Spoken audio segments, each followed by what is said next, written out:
Hi, today we're going to be reviewing the iPad 2 from the perspective of a photographer. So we're going to be looking at the specifications of this thing, this tablet, in a second. We're going to be looking at how the cameras perform at taking photos, and we're going to look at some third-party apps as well, and that will include some bits of file management information that you might want. So firstly, this is the 64GB iPad 2 I've got here in my hands. It's a Wi-Fi 3G version, and it has two cameras, an HD 720p video camera in the back and a VGA camera at the front. It is 33% thinner at only 8.8mm thick, and it's 15% lighter at only 615 grams.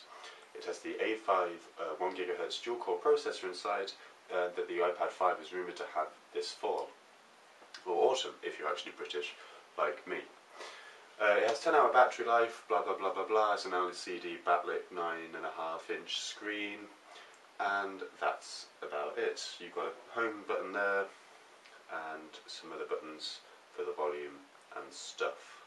And it's got a nice big Apple shiny logo on the back, just so it looks quite fancy. So those are the specifications.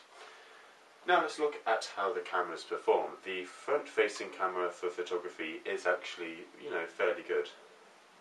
If I go onto the camera app right now, flip it to the front camera, take a photo, kapow!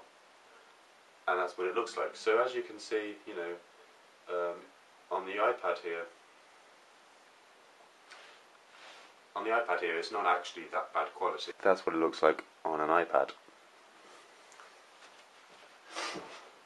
So you've just seen what it looks like on an iPad and on the computer screen. And again, if I just do a rear-facing camera just to compare to,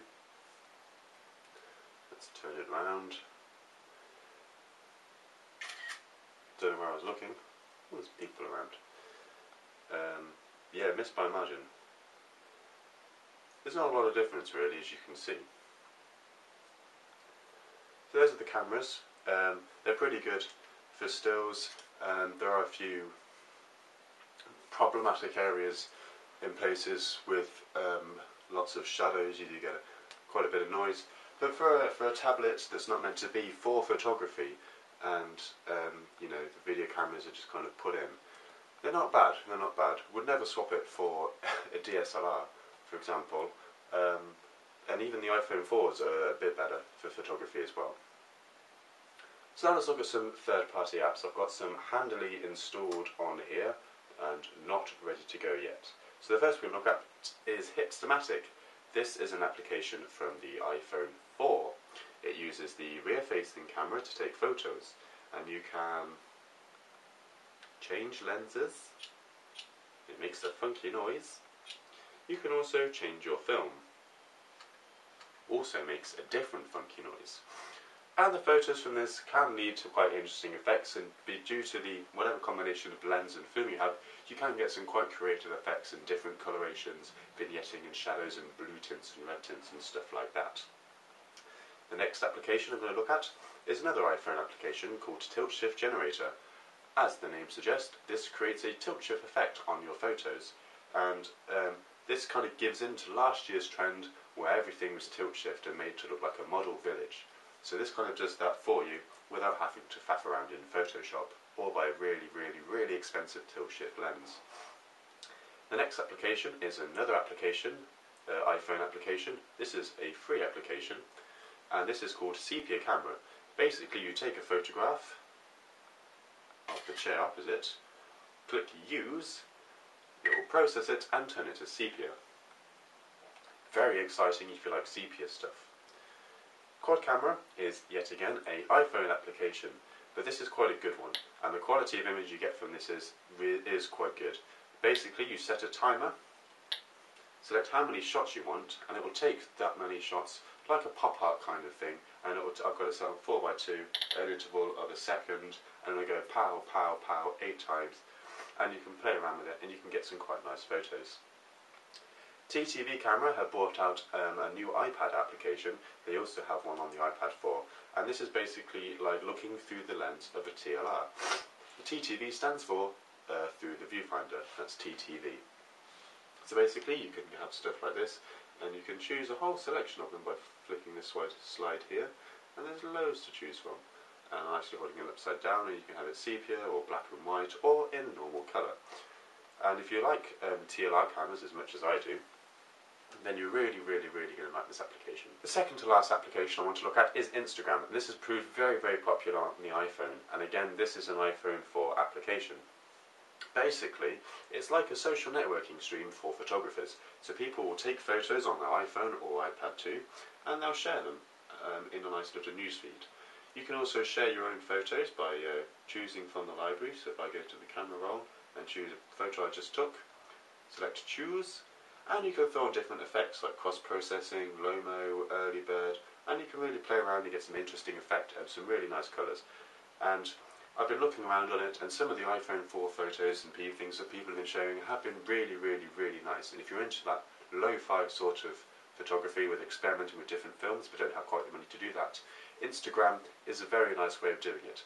However, if you can afford an iPad 2 or an iPhone 4 to use Instagram, you probably could afford a low-mo camera and some film. The next application I want to look at is Photoshop Express. This is a very quick application to load. Bang, there it is. Basically, you can edit any photo on your iPad's hard drive. Let's choose this lovely one of Ellen Page in Inception. And you can crop and rotate and things. You can adjust the brightness and contrast and tint it and do black and white stuff to it. So it's basically a very basic but useful photo editing tool that you can use on the go. Now I'm going to take a look at how to manage your photos on the iPad. Apple handily give you some software to do this called Photos. This will automatically sync with iPhoto and keep them in your iPhoto events, which you can pinch out or tap on. This proves a very nice way of looking at your photos. As you can see there, beautiful, high crisp quality image. However, I found some limitations with this program. For example, when syncing your iPad 2 with iPhoto through iTunes, you can only select specific events. If I only want a couple of photos from each event, I can't get those specific photos on, and I have to download the whole event. This wastes time, memory, and it has photos on there that I don't really want people to see. There is, however, a very cheap solution. At only £1.19, Photo Manager Pro gives a much better experience. It gives your photos into folders, which you can either keep as iPhoto events, or you can merge some iPhoto events together. For example, if you click on London, rather than just having 3 separate iPhoto events that were all taken in London at around the same time of the year, I've merged them all into one event. So now, as you can see, the image quality is just as good. And if you click on a specific photo, we can move that specific photo to the trash, getting rid of it off our iPad. We can also give person-to-person transfer. We can export to Photos or iTunes, and we can do other things as well, and like move it around the iPad and do stuff like that as well.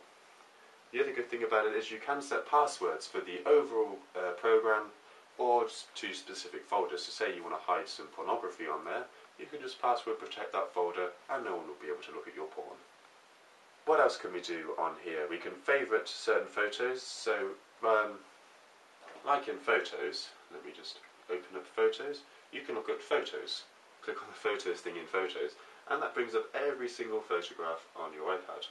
However, Photo Manager Pro doesn't have that function, so if you wanted to flick through everything, you can't do that.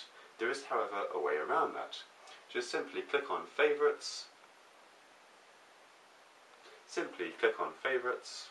and boom, every image you've favorited is in this one stream, which you can view at your own leisure, and you can also put into a slideshow. So just click play at the bottom. Boom. You've got a nice little slideshow of your favourite photos.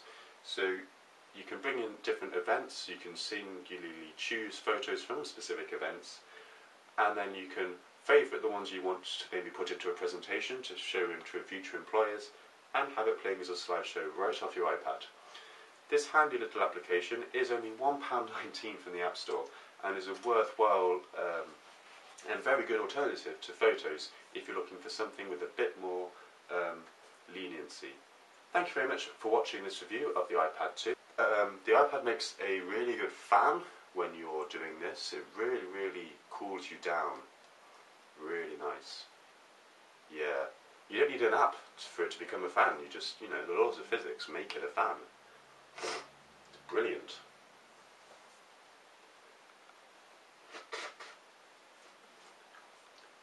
It's a bit of an expensive fan, as this model cost 600 and something quid. The most expensive model is. Imagine if I dropped it.